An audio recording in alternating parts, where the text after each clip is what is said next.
third day of Chinese New Year 2024 here in Hong Kong, and this is in Tai Mi Tok in Tai Po Market.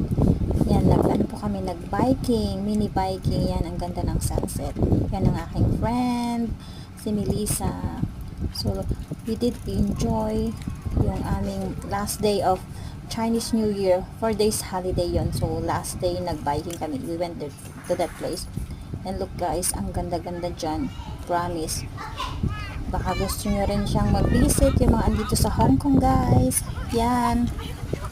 Tai Mi Tok in Tai Po Market. So, ayan guys, ang ganda-ganda. Promise. Hindi talaga kayo mabibitin. Magsasawa na tignan yung views dyan. Super ganda. So, ayan lang guys. Yan, ganda-ganda. Thank you for watching.